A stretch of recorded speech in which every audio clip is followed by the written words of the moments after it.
অন্নদাতা অন্নদাতা তোমাদেরই অন্নদাতা, মাথার ঘাম পায়ে ফেলে আহার যোগাও চাষি ভাই, নিত্য তোমার পাশে দাঁড়ায় কে যেন হে চাষি ভাই অন্নদাতা।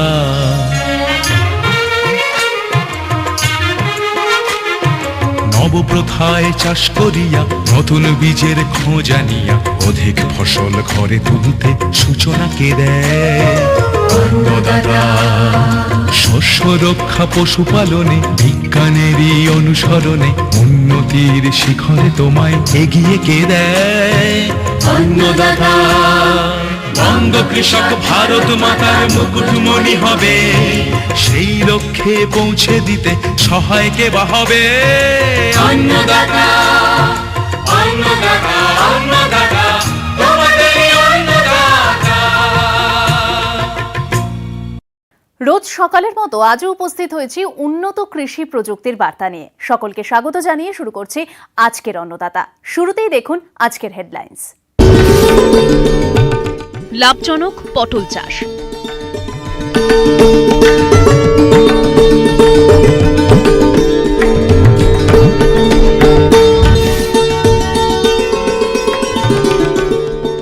আমবাগানের পরিচর্যা।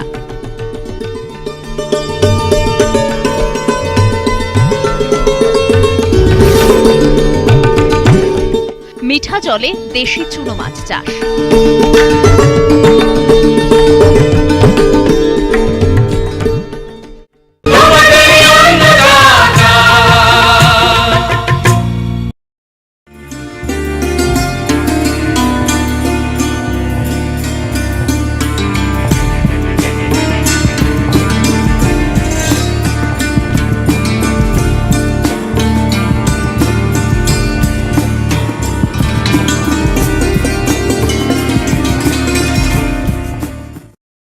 প্রচলিত সবজির মধ্যে পটল অন্যতম।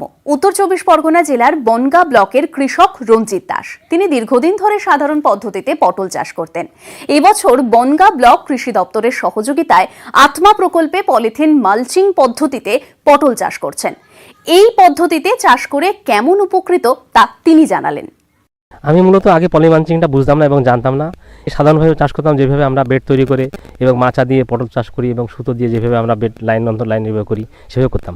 তাতে কী হতো, মূলত পলি মালচিং আগে কী হতো, বর্ষাকালে সাধারণত ওই জলের যে একভাবে বর্ষা হলে গোড়াগুলো রসে গিয়ে গোড়ায় পচন ধরতো, তারপরে বিভিন্ন রকম রোগ পোকার আক্রমণ হতো। এসব কারণের জন্য আমাদের পটলে মার খেতাম এবং বর্ষাকালে গাছগুলো বেশিরভাগ নষ্ট হয়ে যেত, তখন আমরা মার্কেট ধরতে পারতাম না, আমাদের অনেকটাই লস হতো। কিন্তু এখন যেভাবে আমরা করছি পলি মালচিং সিস্টেম যেটা আবিষ্কার হয়েছে এবং আমাদের কৃষি আধিকারিক ম্যাডামের সান্নিধ্যে আমরা যখন এই খবরটা পেয়েছি তখন আমরা সব কিছু এটা উৎসাহিত হয়ে আমরা পড়লাম। এবার পলি মালচিংটা করলাম।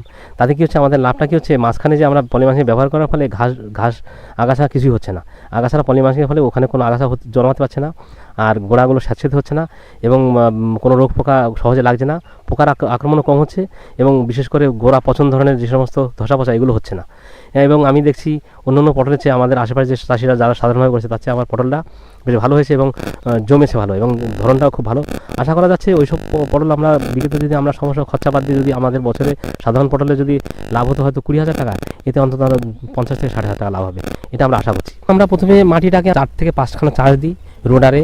শেষ চাষের সময় আমরা বিভিন্ন রকম জৈব সার, কেঁচো সার যেটা আমাদের তৈরি করা সার দিই, তারপরে খোল, কিছু চুন, তারপরে সামান্য NPK 10-20 নামে মাত্রা খুব দিই, হয়তো বিঘা প্রতি হয়তো 20 কিলো সার, জৈব সার, সেগুলো আমরা অন্তত বিঘা প্রতি অন্তত 8 থেকে 10 কুইন্টাল দিই।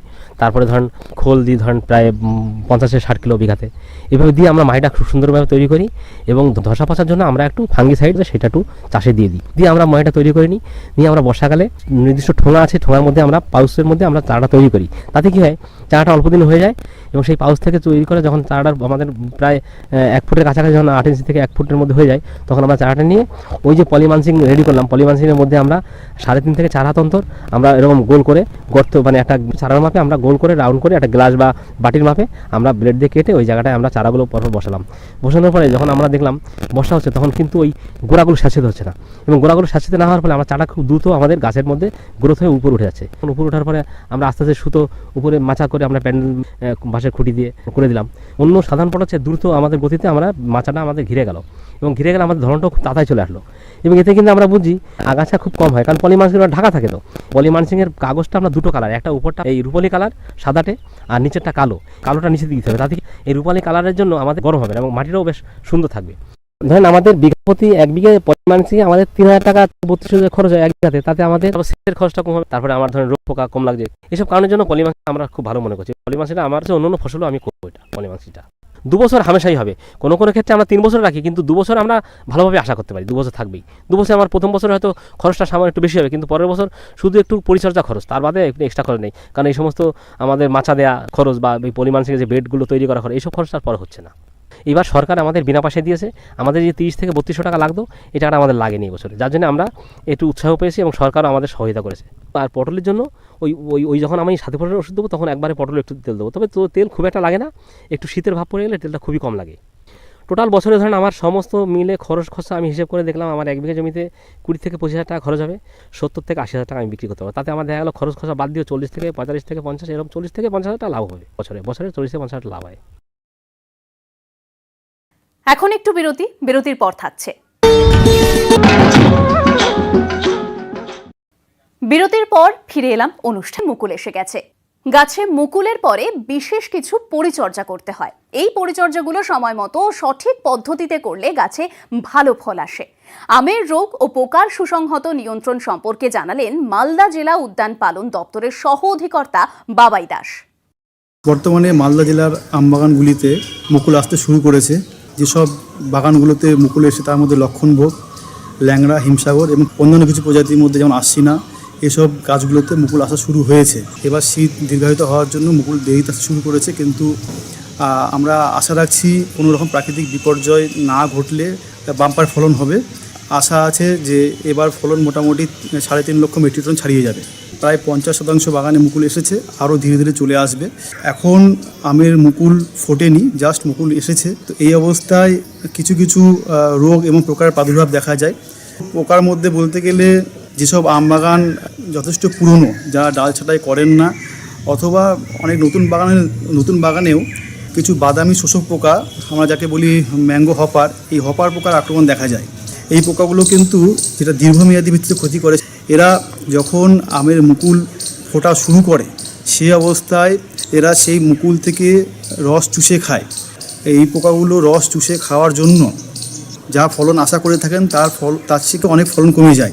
এই পোকা যখন রস চুষে খাওয়ার সময় কিন্তু মুকুল কালো হয়ে যায় এবং মুকুল ঝরে যায়, এবং যেসব মুকুল কালো হয়ে যাচ্ছে সেখানে কিন্তু কোনো রকমভাবে ফল আসে না।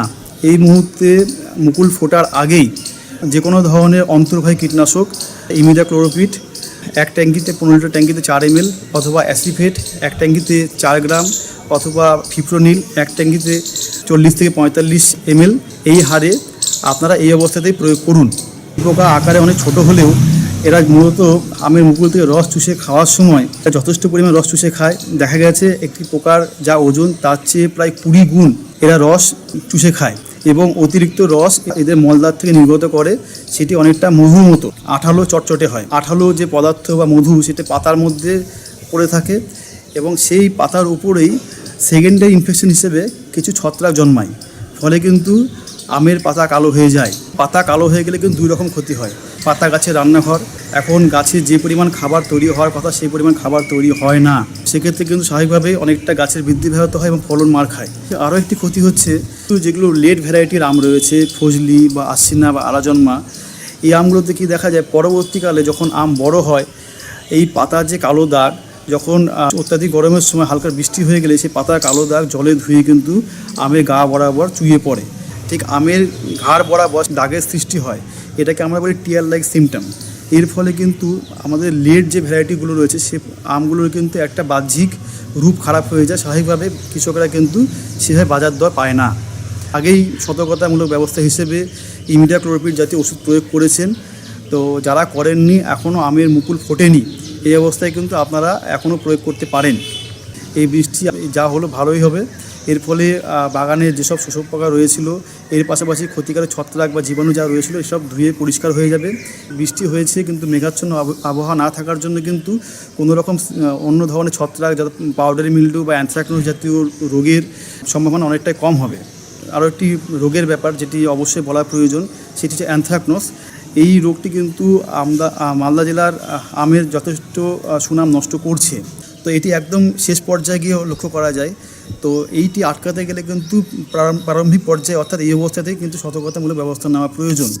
তো সেক্ষেত্রে এই রোগের অর্থাৎ যে ছত্রাক যে আক্রমণ করে, এটি শুধু কিন্তু পরবর্তীকালেই করে না, মুকুল দশাতেও করে। মুকুলে কিন্তু কিছু হালকা কালো দাগের সৃষ্টি হয়, দাগটি অনেকটা লম্বাটে হয় এবং মুকুলের যে স্তর স্বাভাবিক স্কিন থাকে হালকা কিন্তু দেবে থাকে এবং পরবর্তীকালে কিন্তু মুকুল পচে যায় এবং মুকুলে কিন্তু সেই পরিমাণ ফলন আসে না। সেজন্য এই অবস্থায় আপনারা কার্বেন্ডাজিম বা কার্বেন্ডাজিম ম্যানকোজেবের যৌগিক যে মিশ্রণ রয়েছে অথবা প্রোপিনেপ এই জাতীয় ওষুধ 2 থেকে 2.5 গ্রাম প্রতি লিটার জলে গুলে অবশ্যই আঠার সাথে মিশিয়ে প্রয়োগ করতে হবে এই অবস্থাতেই। বন্ধুরা হয়তো এই সময় যথেষ্ট পরিমাণে কীটনাশকের প্রয়োগ করে থাকেন। তো আপনাদের কাছে অনুরোধ, আপনারা এখন মুকুল আসতে শুরু করেছে, আপনারা এখন একবার কীটনাশক প্রয়োগ করলে করতে পারেন, কিন্তু মুকুল যখন ফুটে যাবে সে অবস্থায় কিন্তু কোনোভাবেই কোনো রকম কীটনাশক প্রয়োগ করবেন না। আরও একটি ব্যাপার যেটি অবশ্যই বলবো সেটি হচ্ছে কীটনাশক বা কোনো রকম রাসায়নিক ব্যবস্থা যদি গ্রহণ করেন তাহলে সমবেত পদ্ধতিতে করুন, কারণ আম বাগানের পোকা বা রোগ কিন্তু কারো বাগান চিনে বা দেখে আসে না। আপনার বাগানের পাশাপাশি আপনার পার্শ্ববর্তী যে বাগানগুলো রয়েছে তাদের সাথে একসাথে সহযোগে একই ধরনের ওষুধ প্রয়োগ করুন। এর ফলে কিন্তু আপনাদের এলাকায় যে কোনো রোগ বা পোকার প্রাদুর্ভাব অনেকটা কম হবে।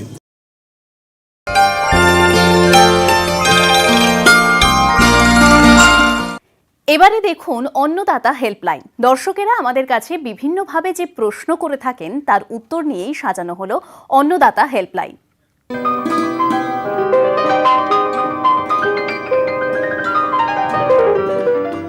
লেবুর এটি একটি সাধারণ রোগ। ফাইটোপথোরা গোত্রীয় ছত্রাকের আক্রমণে এই রোগটি হয়ে থাকে। ভিজে আবহাওয়ায় এই রোগের আক্রমণ বেশি দেখা যায়। মাটি সংলগ্ন গাছের ছালে প্রথমে রোগের আক্রমণ শুরু হয়, তারপর ধীরে ধীরে উপরের দিকে ছড়াতে থাকে। এই রোগের আক্রমণে কাণ্ডের ছালের ভিতরের দিক গাঢ় বাদামি বা কালো হয়ে যায়। আক্রান্ত ছাল মরে গিয়ে শুকিয়ে লম্বালম্বি ফেটে যায় এবং আঠা বের হতে থাকে। মারাত্মক আক্রমণে কাণ্ডের চারদিকে ছাল নষ্ট হয়ে যায় এবং গাছ থেকে পচা দুর্গন্ধ বের হয়। গাছের মূল ধীরে ধীরে নষ্ট হয়ে গাছ মরে যায়। এই রোগের প্রতিকারে সুসংহত ব্যবস্থা অবলম্বন করতে হবে। এই রোগের নিয়ন্ত্রণে চারা লাগানোর সময় প্রতিটি গর্তে ট্রাইকোডার্মা ভিরিডি মিশ্রিত গোবর সার ব্যবহার করলে উপকার পাওয়া যাবে। একক এলাকায় নির্দিষ্ট সংখ্যক গাছ লাগানো উচিত। লেবু বাগান পরিষ্কার পরিচ্ছন্ন রাখতে হবে। সঠিক মাত্রায় জৈব ও রাসায়নিক সার প্রয়োগ করা উচিত। লেবু বাগানের নিয়মিত জল নিকাশি নালা রাখা উচিত। নিয়মিত পরিদর্শন করতে হবে। যদি চারাগাছে এই রোগের আক্রমণ হয় তাহলে মূল সমেত তুলে পুড়িয়ে ফেলতে হবে। বড় গাছের রোগাক্রমণের প্রথম অবস্থায় আক্রান্ত অংশ ছাল সমেত ছুরির সাহায্যে চেঁচে দিয়ে ওই স্থানে বর্দ মিশ্রণের প্রলেপ লাগাতে হবে। আক্রমণের প্রথম দিকে ট্রাইকোডার্মা ভিরিডি 4 গ্রাম প্রতি লিটার জলের সঙ্গে মিশিয়ে স্প্রে করা যেতে পারে। রাসায়নিক কৃষিবিষ হিসাবে কপার অক্সিক্লোরাইড 4 গ্রাম প্রতি লিটার জলের সঙ্গে মিশিয়ে স্প্রে করতে হবে। রাসায়নিক কৃষিবিষ প্রয়োগের পর অন্ততপক্ষে 2 সপ্তাহ ওই বাগানের ফল তোলা বা বাজারজাত করা চলবে না। এখন আবার বিরতির পর থাকছে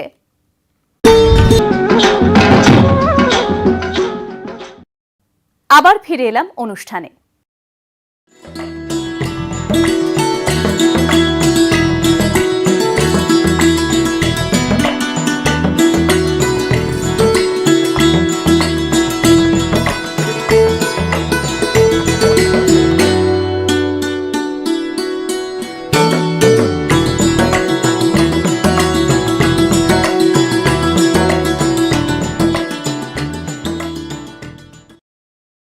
মিঠা জলে বাণিজ্যিকভাবে পোনা মাছের চাষ আমাদের রাজ্যের অনেক মাছ চাষী করে থাকেন, কিন্তু খাল বিল বা বিভিন্ন জলাশয়ে যে ছোট মাছগুলি বেড়ে উঠত সেগুলি এখন প্রায় হারিয়ে যেতে বসেছে।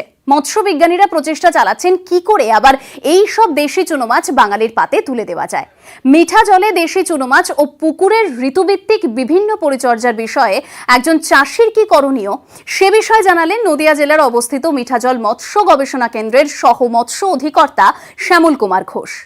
এই ছোট মাছগুলো হারিয়ে যাওয়ার পেছনে জলের পলিউশন কিংবা ক্লাইমেট চেঞ্জ কিংবা আমরা পুকুরে বিভিন্ন সময় এবং বিলে বিভিন্ন জায়গাতে জুটের রেটিং করানো মানে পচানো, এই সব কারণে আমরা দেখেছি যে বিলে যে ছোট মাছগুলো আছে এদের যে প্রজনন গ্রাউন্ড মানে ব্রিডিং গ্রাউন্ড সেইগুলো নষ্ট হয়ে গেছে।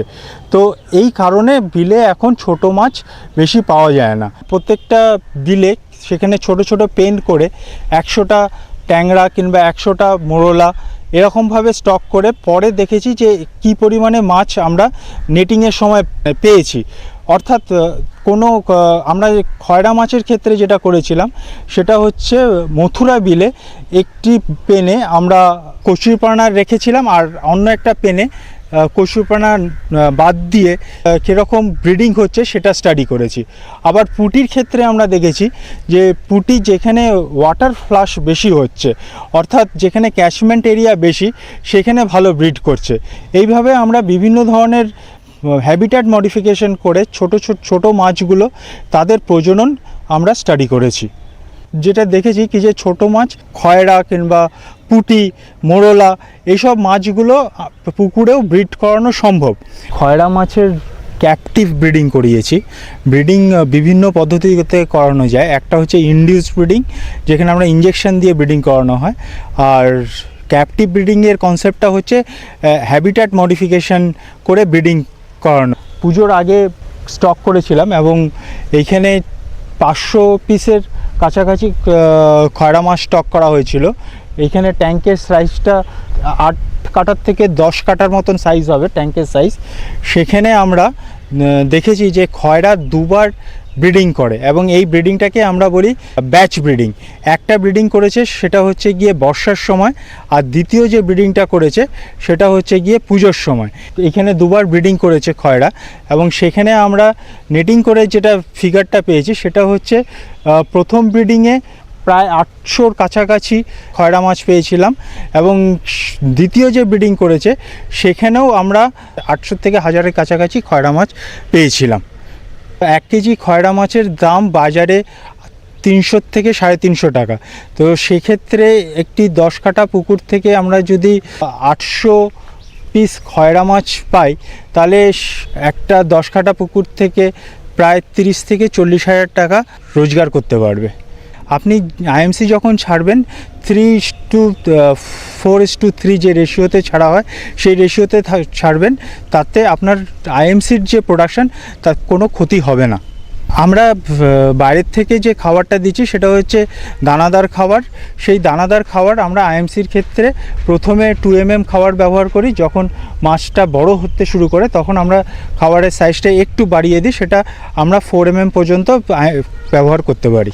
পুকুরের জলের পিএইচ 7.5 থেকে 8.5 রাখার জন্য চুন ব্যবহার করেছি এবং চুন বিঘা প্রতি আমরা 40 কেজি করে ব্যবহার করেছি।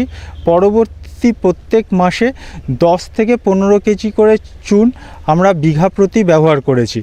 এবারে চুন ব্যবহার করার আগে আমাকে জলের যে পিএইচটা আছে সেটা জেনে তারপরে আমি চুন ব্যবহার করেছি। এটা আমার একটা খরচ ছিল। আর দ্বিতীয় খরচ হচ্ছে আমরা এইখানে 2 mm খাবার ব্যবহার করেছি, কিন্তু যারা পুকুরে চাষ করবেন তারা যদি 2 mm খাবার পুকুরে দানা খাবার ব্যবহার না করতে পারেন তাহলে তারা যে কিচেন ওয়েস্টটা আছে সেই কিচেন ওয়েস্টটাও ব্যবহার করতে পারবেন। তাহলে তাদের খাবারের আলাদা কোনো খরচ হবে না। 500 পিস খয়রা মাছ ছাড়েন তাহলে একটা ব্রিডিংয়ের পর তার সেখান থেকে আইএমসি বাদ দিয়ে 10,000 টাকার ইনকাম হবে। পুকুর তৈরি করতে আইএমসির জন্য মানে রুই কাতলা মৃগেলের জন্য যেরকমভাবে আমরা পুকুর তৈরি করি, ছোট মাছের ক্ষেত্রেও একইভাবে আমাকে পুকুর তৈরি করে নিতে হবে। অর্থাৎ প্রথমে আমাকে আগাছাগুলো পরিষ্কার করে নিতে হবে, তারপর সেখানে যদি কোনো আমাছা থাকে অর্থাৎ কার্নিভোরাস কোনো যদি ফিশ থাকে মাছ থাকে তাহলে সেটাকে মেরে ফেলতে হবে। তারপরে আমরা যেরকমভাবে চুন দিয়ে জলের পিএইচ ঠিক করে নিস একইভাবে আমরা এখানেও প্রথম যখন পুকুর তৈরি করব বিঘা প্রতি 40 কেজি চুন ব্যবহার করে পুকুর তৈরি করে নেব। তারপর প্রত্যেক মাসে পিএইচ দেখে 10 থেকে 15 কেজি করে বিঘা প্রতি চুন ব্যবহার করব। এখানে জলের গভীরতা 1 থেকে 1.5 মিটার থাকে। বর্ষাকালে জলের গভীরতাটা একটু বেড়ে যায়, অন্য সময় 1 মিটারের কাছাকাছি জলের গভীরতা থাকে। জলের গভীরতা যদি কম হয় তাহলে পর জলের টেম্পারেচারটা বেড়ে যায়, তখন আমরা অন্য পুকুর থেকে পাম্প করে সেখানে জলের ব্যবস্থা করে দিই, যাতে জলের টেম্পারেচারটা যেটা আমরা মাছ চাষের জন্য উপযোগী 25 থেকে 32 ডিগ্রি সেন্টিগ্রেড থাকে। এই অনুষ্ঠানটি আপনাদের কেমন লাগছে, আপনারা আর কি কি দেখতে চান অন্নদাতা অনুষ্ঠানে জানিয়ে চিঠি লিখুন।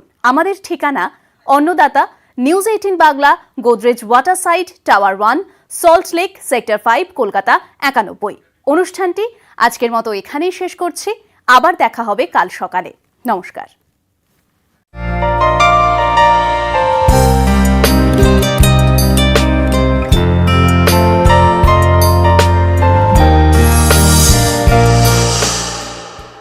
News flash.